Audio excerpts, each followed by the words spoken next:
Headlines kan mga barata seguridad sa Naga City People's Mall mas hinigutan huli kang pagdakol kan para saod ngunya na mabalik eskwela na naman.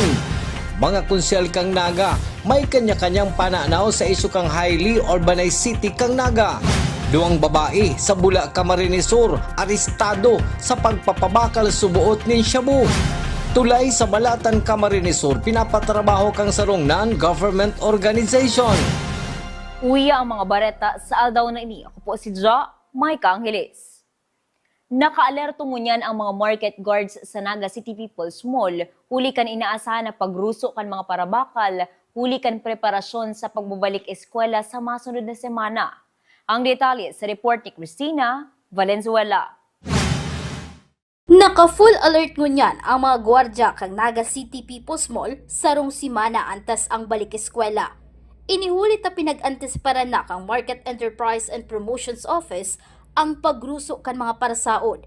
Sigun kay Market Supervisor 4 Neptali Pabinas, nagkaigwasinda ning adjustment pag-abot sa deployment kan mga gwardya.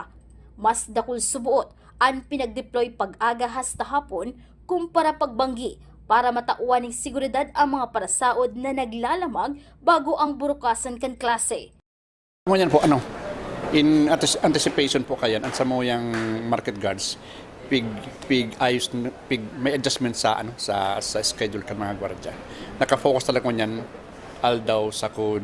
Although may banggi man na sa banggi sa aldaw niyan, taarami mas dakol si mga parabakal niyan sa mga school supplies. Matawan ning seguridad sa mga tao ng gabakal tapos si regular na trabaho niya magiwa manggiraray. 7 market guard ang nakaschedule na mag-monitor sa palibot kang Naga City People's Mall kada oras.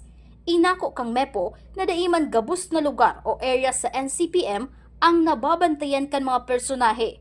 Dakulang tabang man ang mga CCTV camera na naka-install sa NCPM, asin ang mga handheld radio para mapadali ang pagresponde kang mga gwardya in kaso may mga insidente o krimen na manutaran sa laog asin palibot kan merkado.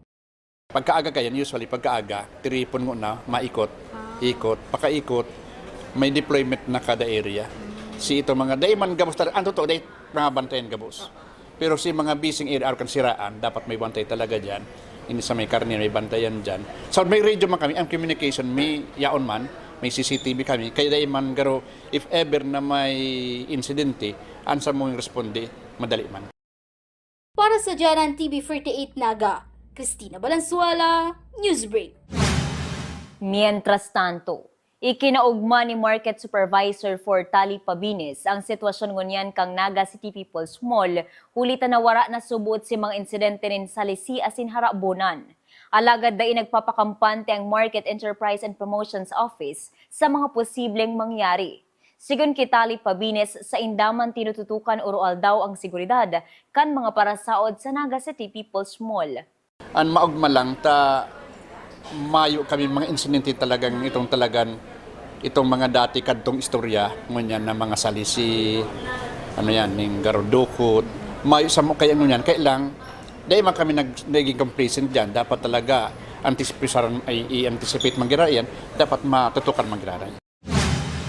Sa iba pang issue, sa 51 na unit CCTV camera na naka-install sa palibot kang Naga City People's Mall, 40 na lang digdi ang nagagamit.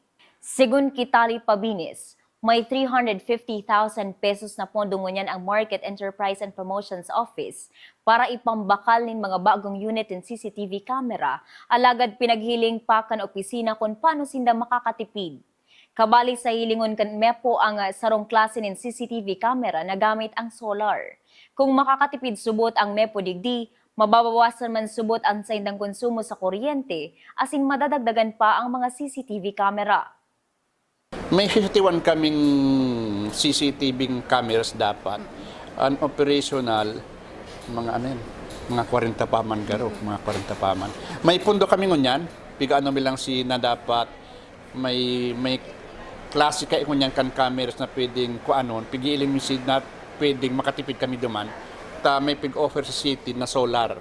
At ibang makatipid kami duman, ditipid kami sa kuryente, malagdagan sa samoyang mga cameras. Mga 350,000 samoyang pundo ngunyan para sa CCTV.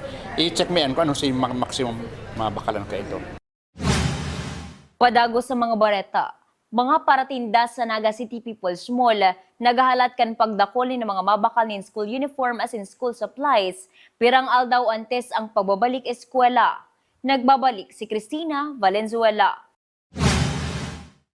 Dai pa namamatean kan mga paratinda sa Naga City People's Mall ang pagruso kan mga parasaod ng school supplies dawa sarong simana na lang bago ang balik eskwela.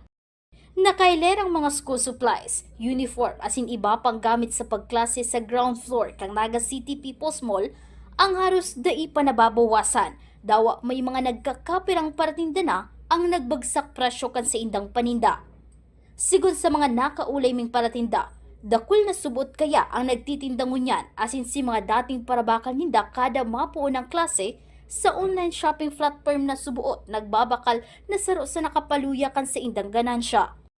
Ara mo yang kay sino sa TikTok, Shopee, Lazada, Timo. Mo yan naman kaya maluya kami. Maluya pa po. Kaya takada ko lang po baga para tinda. Sa paglibot-libot kan Channel TV 48 Naga News Team, 65 pesos ang presyo kan puting t-shirt, 100 pesos man sa mga short, 3 for 100 sa mga medyas, nagpapakol man sa 450 hasta 600 pesos ang sarong set kang school uniform depende sa size asin klase kaini, 150 pesos man sa sapatos. Mantang mababakal man ng 150 pesos ang 10 pidaso kang notebook, 120 to 230 pesos man sa payong, as in 150 hasta 380 pesos ang presyoan ngunyan kang bag. Dai man nawawaraan ng paglaom si Emily de Los Angeles na magdakul man giraray ang mga parabakal, tulong aldaw bago magralaugan sa klase. Hopefully, sana. Mga anong petsa daw kayo? Baka Biyernes, Sabado, Domingo. Araw kayo? Ngunyan na iling mga tao, mayong tao. Para sa Jaran TV 48 Naga, Cristina Valenzuela, Newsbreak. Mientras tanto, saro man si Daisy Pelayo sa mga magurang na dai pa nakakabakal ngunyan nin school supplies para sa aki kay ning maklase sa daycare huli tamayo pasubot ining bakanting oras, urog nata nagtatrabaho ini sa Naga City People's Mall. Alagad sigon kay Pelayo, 1,000 pesos subot ang itatagama kay ning budget para pambakal nin school supplies as in uniform kanse ang aki. May pag mamday pa man ako nagbabarakal. Booklet lang. Siguro may uniform naman. Ay mapatay yung uniform pa. Mga 1,000 talaga. Pag may bakanteng oras. Sa samuyang pagbabalik, duwang babae sa Bula, Camarines Sur arestado sa pagpabakal subutin Shabu. Yan ang sinibapang nangenot ng mga bareta, dibilang sa GNN TV 48 Naga News Break.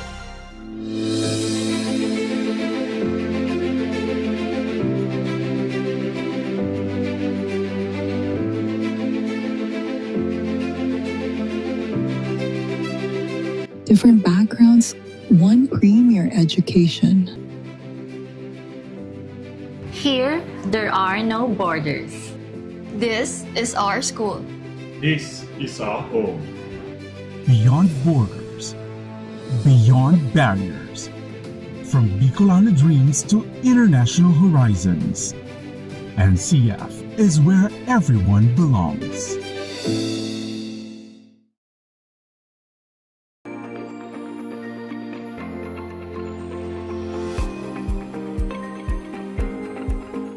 Bilang magulang, importante for me na ligtas sila at masaya sa school.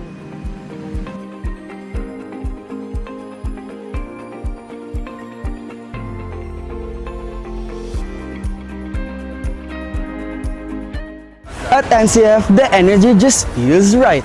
You come for the school, but stay for the people.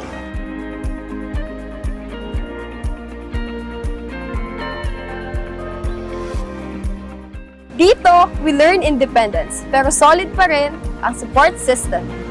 Sa NCF, bawat sulok may saya, suporta at pagkakataong maging ikaw.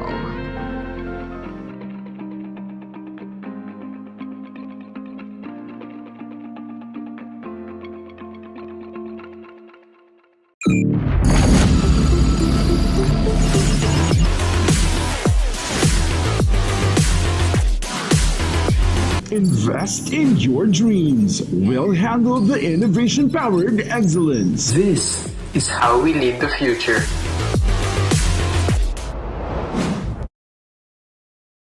Seeing clearly shouldn't mean traveling far from home. At Camsur Eye Center, world-class care is right here in the heart of Rinconada and the Bicol region. With advanced diagnostic tools, ophthalmology specialists, and a team that treats you like family, we bring expert eye care. From children's screenings to managing cataracts, glaucoma, and diabetic eye conditions without the need for long trips. Because your vision matters, and so does your time. Camsur Eye Center, world-class eye care just around the corner.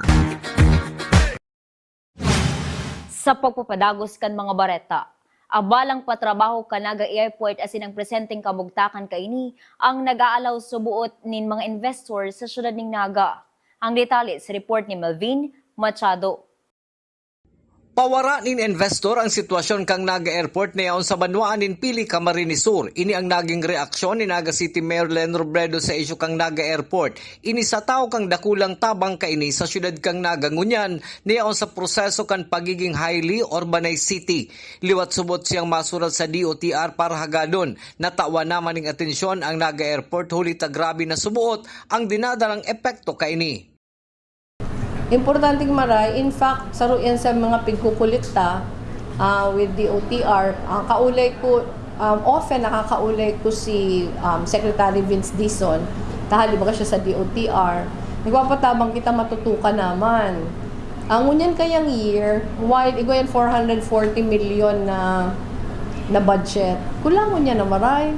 So sabi ko sana next year, kung di kito ng tinaungon yan, ibuelo na next year. Nagsurat na kita kayan before, pinahiling ko na nga ni yata si surat, masurat kirari kita ngunyan, appealing, natawan na ng gulping budget for next year dahil nagsasuffer na kita ng grabe. Talagang pangpawara ng investors, ini yung airport situation ta. Apwera kang airport, maging ang PNR ang naidulok naman niya mismo kay Presidente Bongbong Marcos durante kang pagbisita kang Presidente sa Naga. Ang nagkaperang tinampuman sa syudad, ang dapat naman subot mapakarhay. Alagad, dahil ini pinag-uyunan kang Regional Development Council kan pinag-endorso ni Mayor Robredo, hulit na dahil pasubot ini classify as National Road. That is not to say, that is not to include ining PNR. Pigsabi ko sa meeting with itong DOTR officials na garo nga niya ako, nasusupog na kaming mag-discuss kang PNR. Tagaro haluyon mo na yan. Hinahagad hanggang ngunyan Mayo.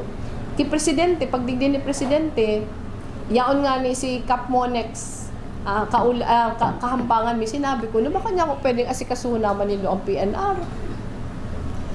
Big sugo ni Presidente si Secretary Vince to talk to Secretary Banoy. Di pa ko nagkaigong chance na personal na makuulay si Secretary Banoy, pero si iba niyang USEC naka-meeting ko na. Importanteng maray. Ang saro pa, ining roads ta, dakulo ng raot. Dakulo na talagang raot tigdiyo sa tuya. Igo kitang pigsubmit sa RDC ning several. Ang iba duman, di ipig-endorse dahil di pa siya national road. Halimbawa, ining J. Miranda, kabalian duman sa listahan ta, ito bagang paikot sa sentro, ay paikot sa plaza, General Luna, tapos ining Elias Angeles. Grabe naman dyan. Bakbak na yan, pati ining Blumentritt. Pero diin ninda, ang pig-endorse lang yata ninda, itong General Luna. Pero ang Blumentritt, ang J. Miranda, they pig-endorse dahil local road pa da. So dahil they ninda pig-endorse, ipapa-assess ta sa city engineers kung kaya kang local funds.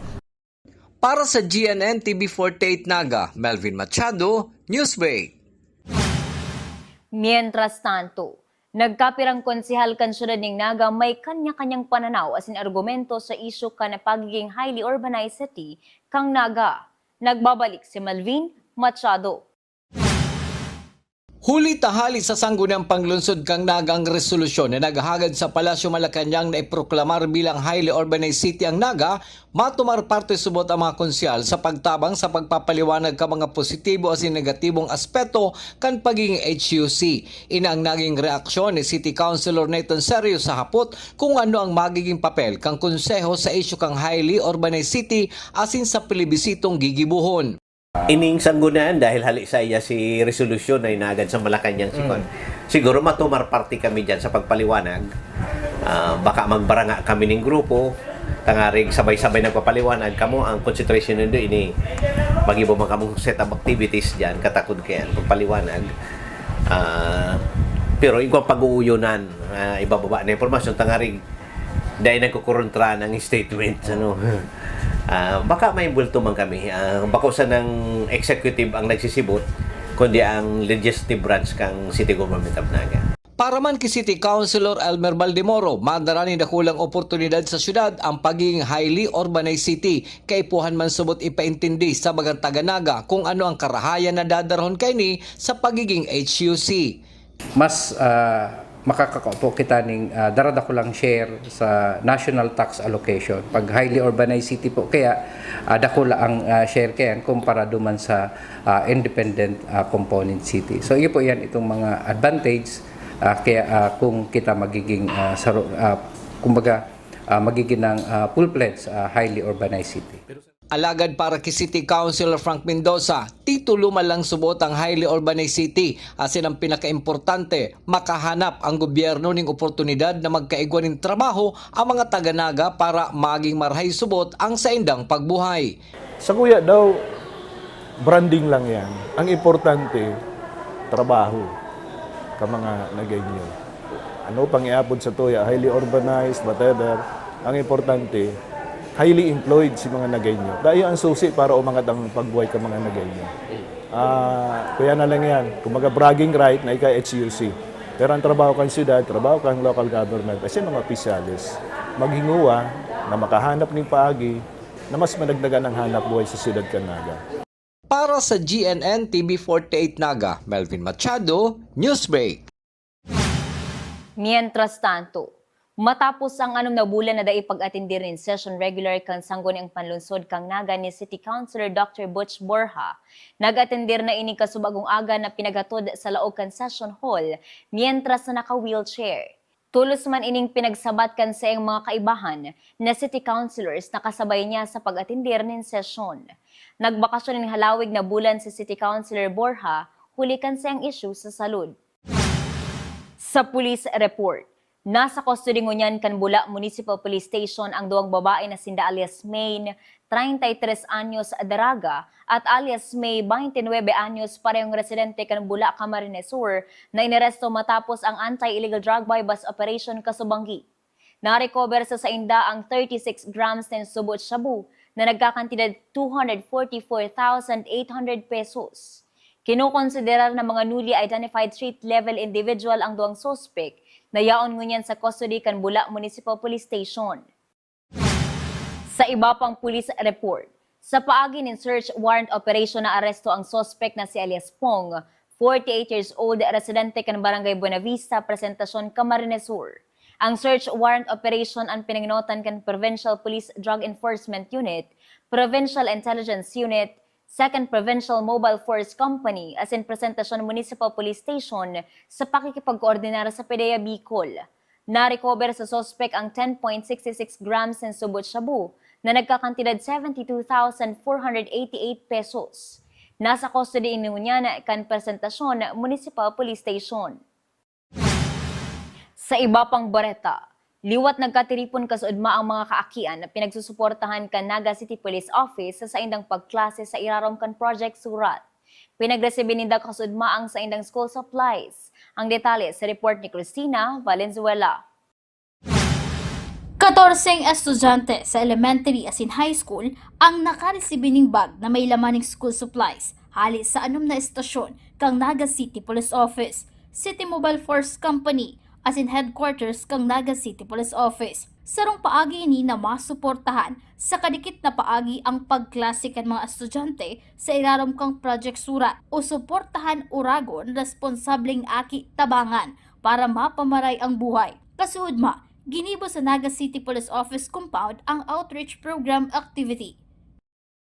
Ang ating Project Surat, ang ibig sabihin ay suportahan ang uragon asin responsableng paradal aki tabangan para marhay ang buhay. Una po sa lahat, kami po ay nagpapasalamat sa inyong pagdalo at pakikiisa sa makabuluhang gawain ito. Ang inyong pong suporta ay patunay ng ating sama-samang hangarin na matulungan at mabigyan ng inspirasyon ang kabataan at mapalakas ang ugnayang kapulisan at komunidad. Ang Project Surat po ay isang outreach program na hindi lamang simpleng pamimigay ng tulong, kundi isang paraan upang maipakita ang malasakit, pagmamahal at pag-aaruga sa ating kapwa, lalo na sa ating mga kabataan. Sa pamamagitan ng programang ito, hangad naming mahikayat ang ating mga benepisyaryo na ipagpatuloy ang kanilang pag-aaral, maging responsable at magsikap upang maabot ang kanilang mga pangarap sa buhay. Ang makuha po ni Nanay Heidi Pogay ang tulong taon naman subot na pinagtatabangan kang City Mobile Force Company. Sobra man ang sa iyang pasasalamat, hulita minsan may pinansyal na tabang na nag-aabot sa inda. Grade 3 po siya, nakalaog pwede. Ganyan ma'am, anong grade na kang Mga grade 6 po. Mga grade 6 po. Maray man po ma'am, tako minsan may nag-aabot man po sa muyang kas na padikit-dikit, nakakatabang naman po sa pagbalon-balon po kan maki. Salamat po ako sa mga pulis po na ano po kami, yung natabangan po kami. Kanta ko yung makuha po ng mag-eskwela po. Ang bag na pinagtuokan kada police station, CMFC as in headquarters ang may laog ng school supplies.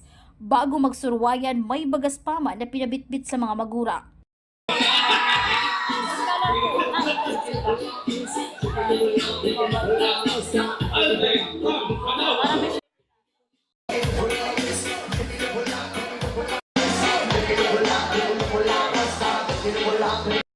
Para sa GNN TV 48 Naga, Cristina Valenzuela, Newsbreak.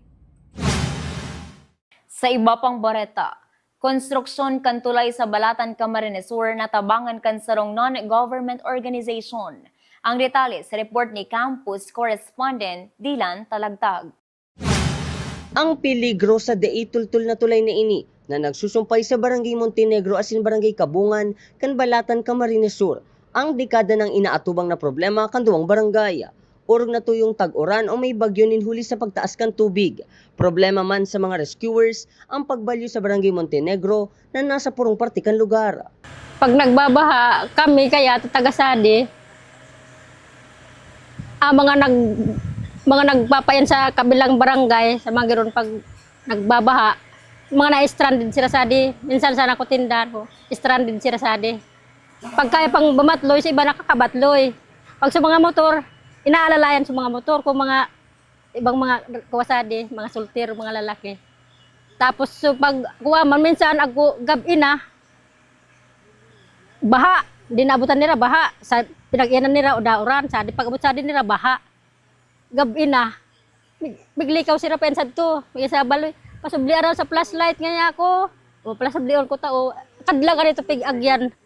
Montenegro sira. Ini ang nakaabot sa kaaraman kan Fundación de Religiosos para la Salud, sarong non-government organization na halinang bisto sa pagtabang sa mga nangangaipong sektor, arog kan mga kaakian, kababaehan, mga tiyos sa pamilya asin mga hararayong lugar. Sa koordinasyon kan local government unit kan Balatan, ang pagpapagibo kan tulay, ang sarusana sa mga dakol na nagibong tabang kan FRS sa Banwaan kan Balatan. Sa ngunyan, pinupuna na ang konstruksyon kan tulay. Sa FRS, alam ko na nag-usap tayo na talagang andyan kayo, handang tumulong, hindi kayo nagsasawa.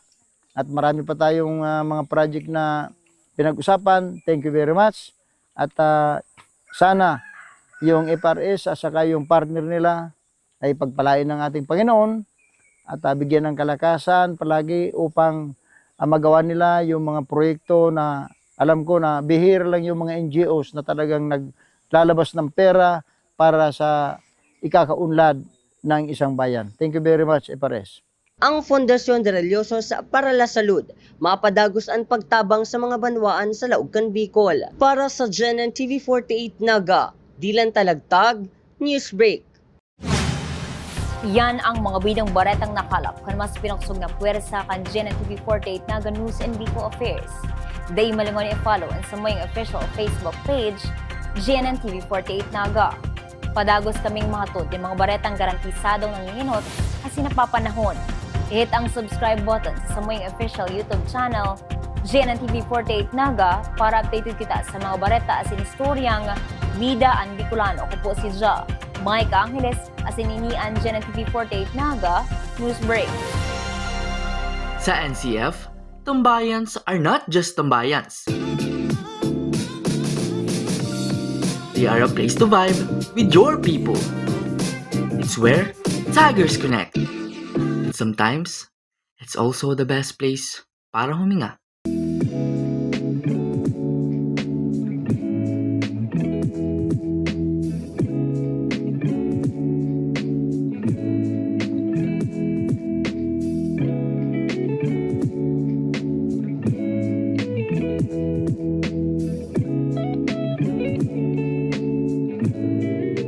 This is where our stories stay long after we leave college. The quiet witness of how we built our future.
Pakiwin ko na po lahat yan.